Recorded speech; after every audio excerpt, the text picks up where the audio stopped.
I don't know about you, but sometimes the weather gives me whiplash. It just feels totally unpredictable. Well, maybe not to some people. My grandmother, she would say that she could predict the weather, that if it was going to be colder or damper, her arthritis would be more severe. She would be able to do less activities. And it was a very clear connection for her. There was no question. That's Dr. Robert Schmerling. He's the former clinical chief of the rheumatology division at Beth Israel Deaconess Medical Center in Boston. Rheumatology is the study of rheumatic diseases, which broadly characterized are inflammatory conditions, especially ones that affect the joints, as well as other joint diseases and other inflammatory conditions that affect other parts of the body. Rob's retired now and currently writes for Harvard Health Publishing, an arm of the medical school. We reached out to him because I've been thinking a lot about this popular notion that weather can affect joint pain. As a rheumatologist, Rob's had tons of relevant experience with a practice spanning more than 30 years, and there's a lot to get a handle on. First of all, there are more than 100 kinds of arthritis, a couple of which you've definitely heard of. Well, far and away, the most common cause of joint pain that we can at least link to a disease is osteoarthritis. That's the wearing away of the lining of the joint, which then leads to irregularities and friction, discomfort, stiffness, and limited motion. It is a non-inflammatory condition, or at least largely non-inflammatory, whereas rheumatoid arthritis is inflammatory and it's autoimmune, where the immune system appears to be attacking the lining of the joints and causing the inflammation, the swelling, the redness, the warmth, features that we don't see as much of in osteoarthritis. The pain structures within the joint are the same. So we're talking about bone and cartilage and tendons and ligaments, but the physiologic changes within the joint are so different that it does translate to differences in symptoms. So it's important to be specific about the one that you're referring to. Many of the existing studies of the relationship between weather and joint pain don't, however, zero in on one kind of condition. Sometimes it's osteoarthritis, sometimes it's rheumatoid arthritis, sometimes it's a blanket term called musculoskeletal pain, which can include tendonitis, bursitis, injuries of various sorts, back pain. So it really is important, I think, to try to separate them out. According to the CDC, in 2013, the total medical costs and earnings losses in the U.S. that were attributable to some kind of arthritis were $303 billion, or 1% of the U.S. GDP. If weather is contributing to those costs, it sure would be great to know. It is complicated and very hard to study, given all the variables. There's either no connection or we haven't cracked the case. From the Freakonomics Radio Network, this is Freakonomics MD. I'm Bapu Jena. I'm an economist, and I'm also a medical doctor. Each episode, I dissect an interesting question at the sweet spot between health and economics. Today, I'm betting most of you know someone who complains about joint pain during bad weather. People have been drawing links between the two for a long time. It's many hundreds of years old. It's probably thousands of years old. In fact, back around 400 BC, Hippocrates, the Greek physician, noted the effect of weather on chronic ailments, just like Rob Schmerling's grandma. I was a little kid, I think, the first time I ever heard that. So, joints and weather.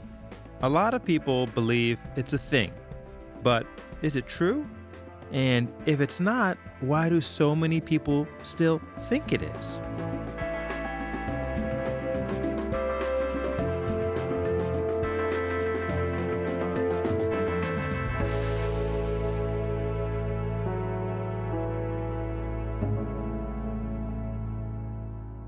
Some things are really hard to figure out, and this is one of them.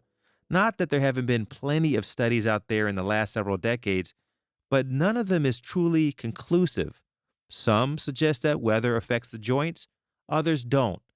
But from those studies, what we do know is that weather seems to affect our perception of pain when the weather is quote-unquote bad. But what does bad weather mean exactly? There are a lot of overlapping elements. Right. So when a patient tells me that they feel worse in certain weather conditions, Sometimes they'll say it's damp or cold weather. Sometimes it's temperature. Sometimes it's humidity. Sometimes it is changes in weather. Barometric pressure is a big one. Patients won't necessarily know that except by watching the weather report. So studies have looked at all these things and other factors as well. Wind gusts, average wind speed, variables that I hadn't even thought about as being relevant to joint pain. There are some small studies showing some effects that are positive.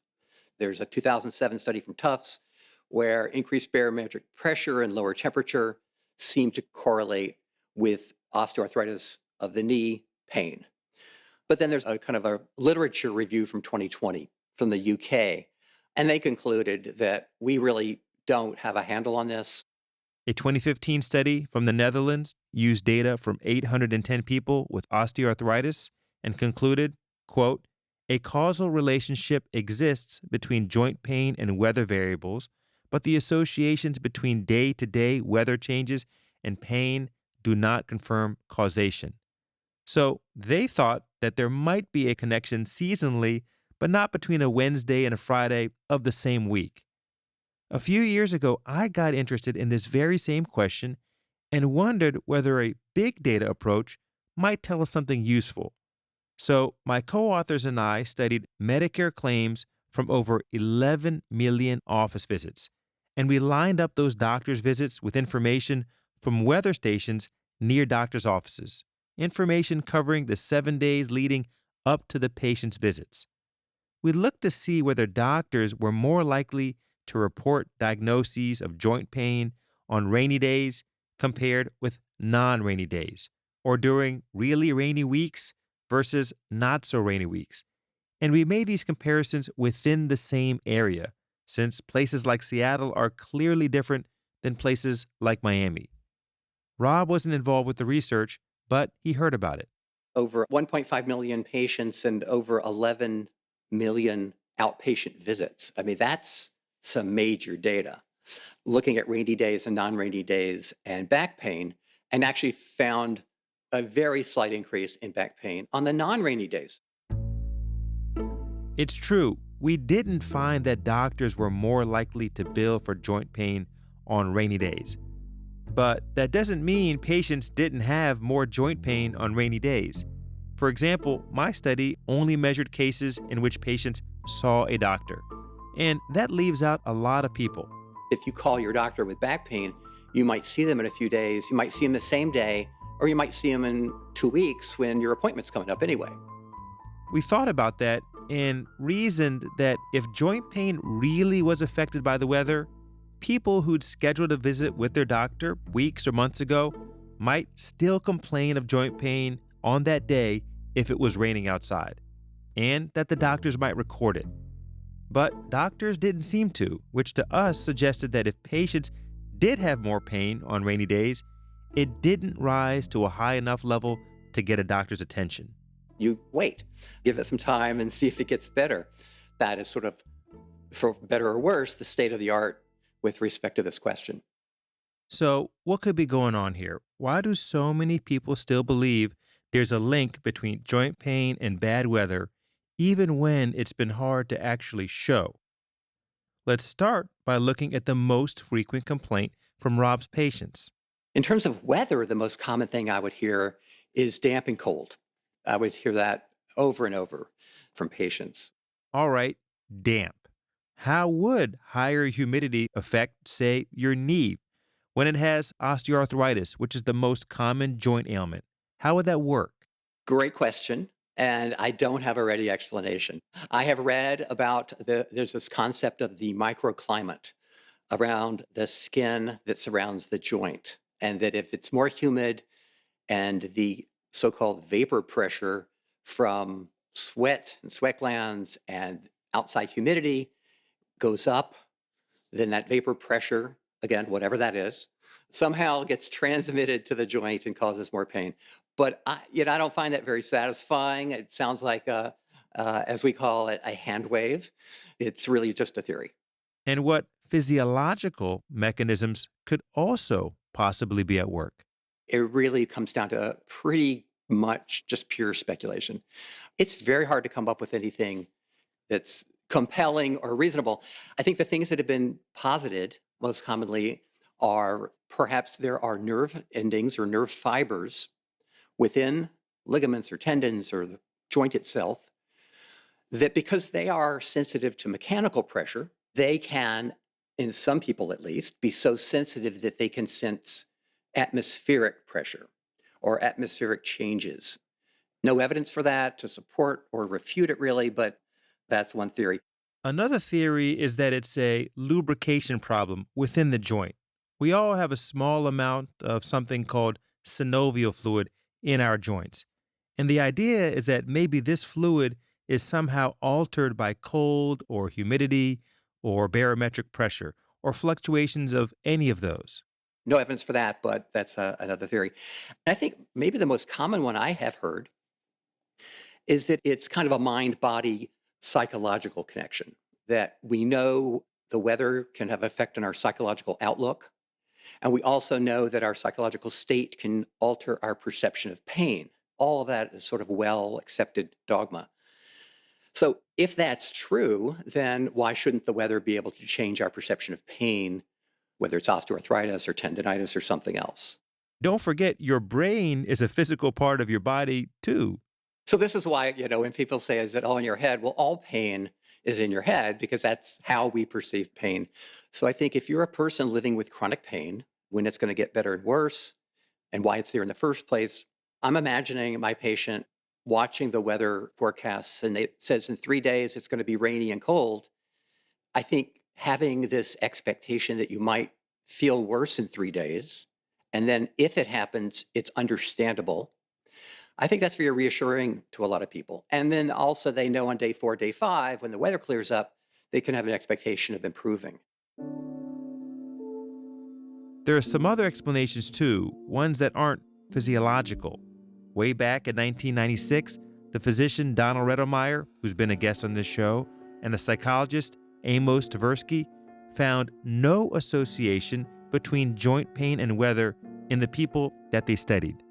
But they did find that people do something called selective matching, which can lead people to perceive patterns where none actually exist. That's one psychological explanation, but there are others.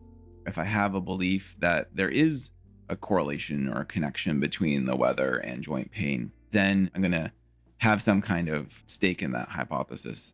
That's Kerry Morwedge. He's a social psychologist and professor of marketing at the Questrom School of Business at Boston University.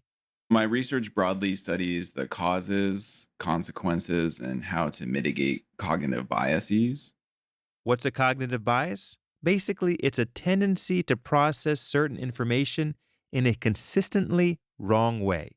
A cognitive bias is this kind of systematic error that results from either some kind of way that we perceive the world or some kind of way that we process information.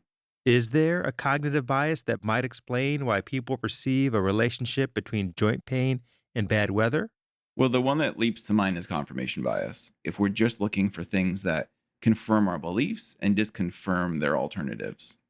So if it's raining and I feel joint pain, there I see a relationship between joint pain and the weather. But I'm not necessarily attending to joint pain when it's sunny and dry.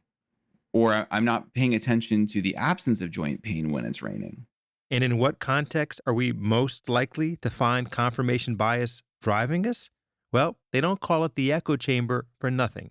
The internet is another way that people are biased in their testing of these kinds of hypotheses because there's so much information out there now. And in general, people find stories and anecdotes to be much more compelling than they do data. And so when they're searching and sifting through this evidence to try to explain their joint pain, stories that are going to resonate with the hypothesis that they start with will ring more true or seem more credible to them as well. But what if the connection is not actually true? Could there still be a benefit to believing that the weather makes your joints hurt? That's a really fascinating question, and there is some work in this area. And what that work suggests is that a lot of the kinds of emotional responses that we have, both positive and negative, are heightened by uncertainty. like the uncertainty of a chronic pain condition that just comes and goes. In those kinds of cases, that uncertainty can prolong those kinds of negative states. And people will feel some kind of comfort for having an explanation or having some kind of reason or ending that uncertainty. In other words, assigning blame to the weather for joint pain can give some people a sense of control over what is really an uncontrollable, often unpredictable symptom. Coming up, the relationship between weather and joint pain is just the tip of the iceberg when it comes to widely held but hard to prove beliefs in medicine. It's based on this much older cultural understanding of medicine that has died out in the West for 130, 140 years. I'm Bapu Jena, and this is Freakonomics MD.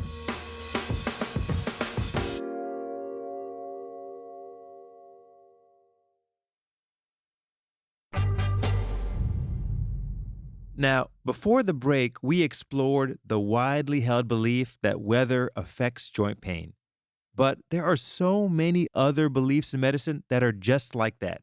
Could be true, but not a lot of good evidence one way or the other. And I wondered how these sorts of beliefs come to be. So, Adam, thank you for talking to me today. I realize that we're in the same town, but I don't think we've ever met in person before. No, we haven't.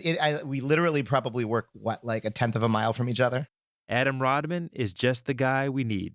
My name's Adam Rodman. I am a general internist. So I'm a practicing clinician. I work in both the inpatient and the outpatient setting at Beth Israel Deaconess. And I'm a huge nerd. I'm a historian of diagnosis and medical epistemology, and I run a podcast with the American College of Physicians. Can you tell me a little bit about it? It's called Bedside Rounds, and the whole idea is it's a historical exploration of how modern medicine came to be. Like, what does it mean to be evidence-based? And this is like a particular obsession with me, because when you start to really dig down into different epistemologies, we know things as physicians in different ways. So can you just define, when you say epistemology, what do you mean? Yeah, so epistemology is how we know things.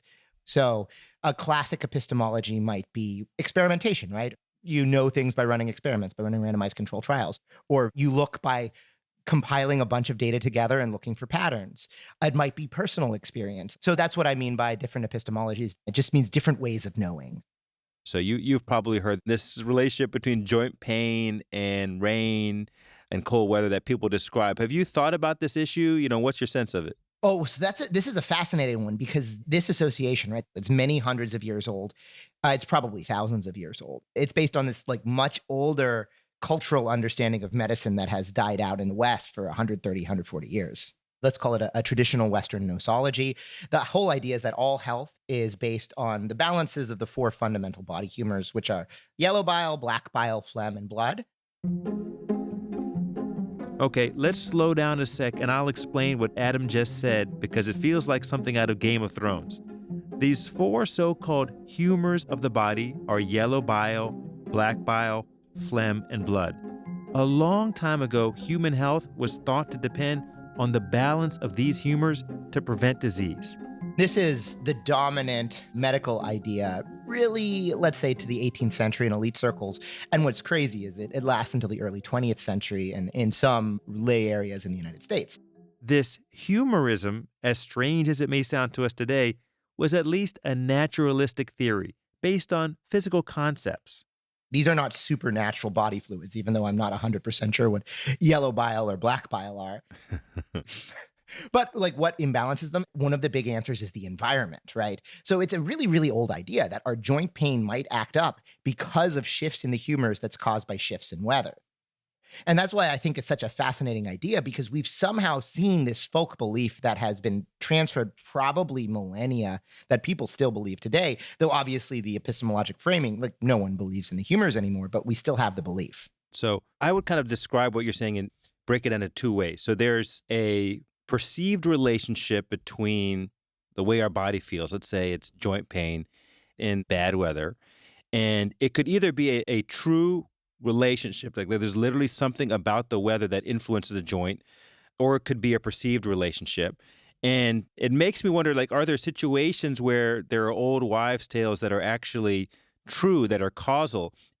People will say that you're more likely to get sick when it's cold outside. Obviously, there's a lot of reasons why that might be true.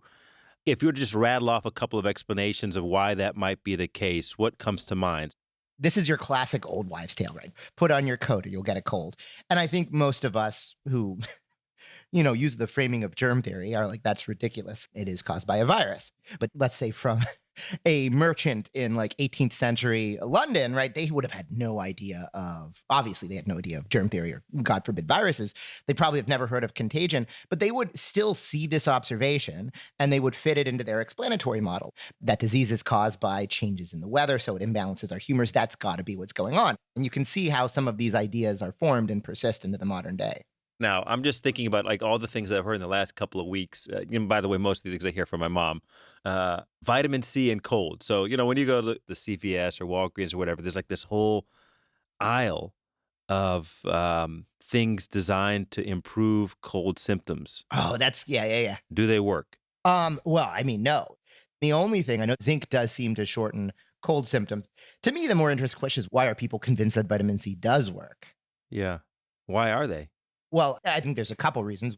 Vitamin C actually is vasodilatory. Like you can feel taking high doses of vitamin C, you'll flush a little bit. So people feel the physiologic effect, so they assume it works more. So I think vitamin C has that, I don't want to call it sexy. That's not the right word, but it has this like cool factor to it. Yeah, that's what the C stands for, vitamin C. Well, and it's funny because it's super, like if you have scurvy, I mean, literally vitamin C is ascorbic acid. It's anti-scurvy acid. It's great treatment for that. Colds are the perfect therapy for any sort of treatment because they get better on their own. Yeah, I think it's actually really important. So, how do we think about a disease that is going to get better on its own much of the time? It lends itself to the situation where we would ascribe the improvement to something else. It could be anything, literally. I mean, methodologically, this is why you need a control group, because you actually can't tell whether or not the improvement that you observe is because of that intervention or something else. We like to attribute the things that we do as having an effect. And this happens all the time, both in my inpatient and outpatient practice, often with herbal medicines or traditional medicines, which you worry, for example, in a patient who has cancer, if they are seeking out alternative, like herbal treatment, instead of seeking like appropriate cancer care. And I mean, I understand, right? If anything, being a historian gives you good insight into why people believe the things that they do. So my own personal approach is to try to be very understanding of what psychological role those therapies might be playing. I've definitely seen harm from these beliefs.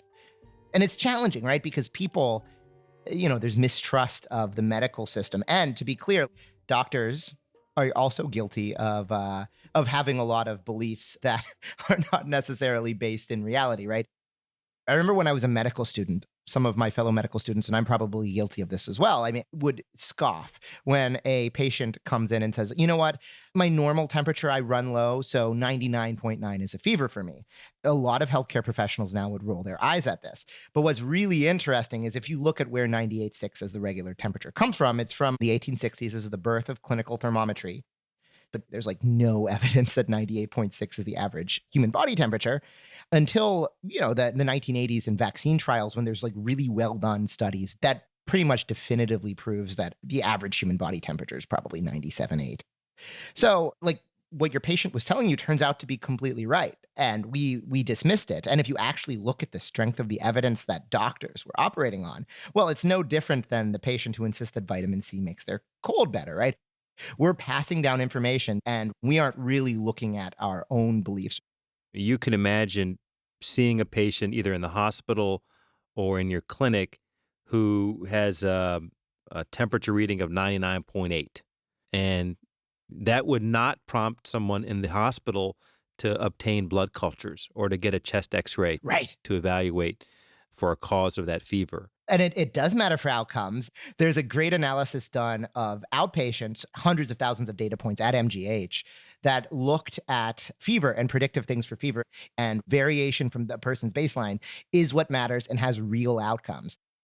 In other words, if your baseline temperature is 97 degrees, then a raised temperature of 100 degrees will have a bigger effect on your health than on someone whose baseline temperature is higher, maybe around 98.6. All right, Going back to this question about the joint pain and rainy days and cold weather, can you kind of articulate why there could be a causal link?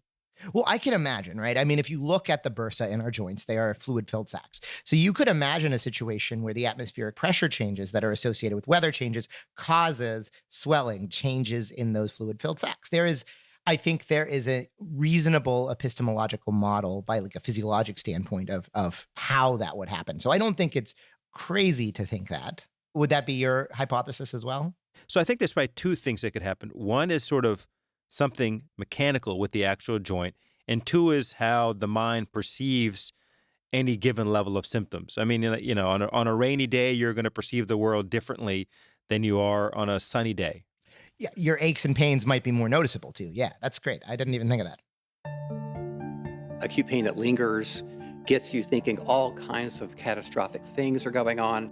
Again, rheumatologist Rob Schmerling. This happened with me just last week.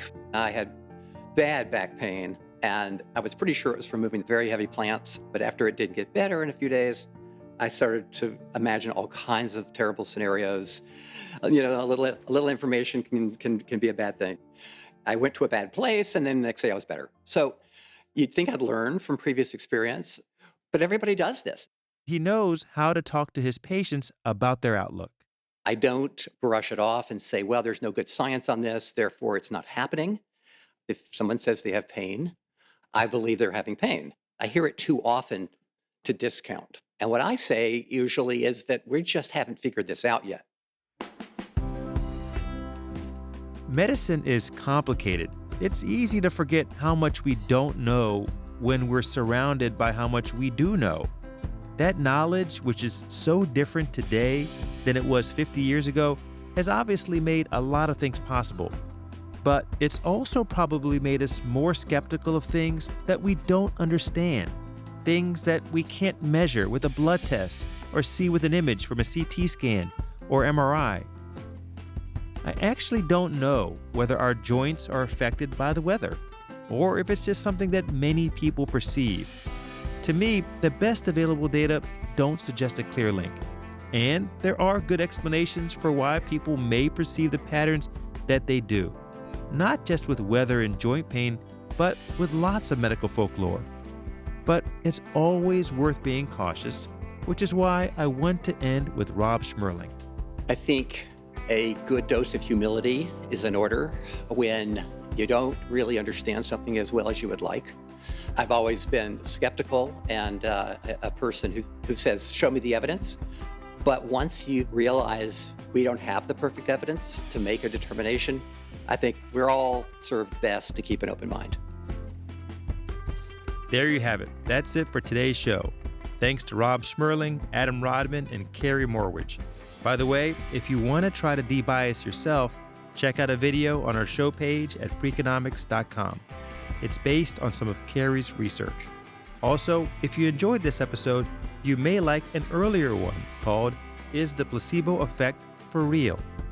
Coming up next week, doctors in training don't work as many hours as they used to. We showed that the shorter duration shifts resulted in reduction in medical errors. So that was the good side of that study, but there were some unintended consequences. Working fewer hours means an increase in something else, handoffs. Poorly done handoffs resulted in more errors and adverse events. We'll talk about what it means for patients when a doctor's shift ends in the hospital, and also the challenges of another kind of transition. The key nugget here is that many patients, myself included, value having a relationship with their physician. That's all coming up on the next episode of Freakonomics MD. Thanks to all of you for listening, writing in, and supporting the show. If you haven't told your friends and family about the show, you should. And if you can, leave a review for Freakonomics MD wherever you get your podcasts. It really helps us out. Freakonomics MD is part of the Freakonomics Radio Network, which also includes Freakonomics Radio, No Stupid Questions, People I Mostly Admire, and Off Leash. All our shows are produced by Stitcher and Renbud Radio. You can find us on Twitter and Instagram at Dr. Bapu Pod. This episode was produced by Sarah Lilly and mixed by Eleanor Osborne. Our senior producer is Julie Canfer. We had help this week from Emma Terrell. Our staff also includes Neil Carruth, Greg Rippin, Gabriel Roth, Rebecca Lee Douglas, Morgan Levy, Zach Lipinski, Brian Kelly, Jasmine Klinger, Lyric Bowditch, Jacob Clementi, Alina Coleman, and Stephen Dubner. Original music composed by Louis Scara. To find a transcript, links to research, and a newsletter sign up, go to Freakonomics.com. If you like this show or any other show in the Freakonomics Radio Network, please recommend it to your family and friends. That's the best way to support the podcasts you love. As always, thanks for listening.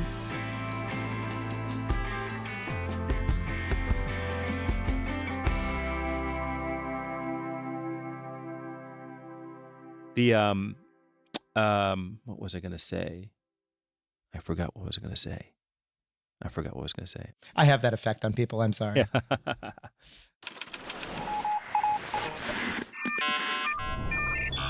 Freakonomics Radio Network, the hidden side of everything. Stitcher.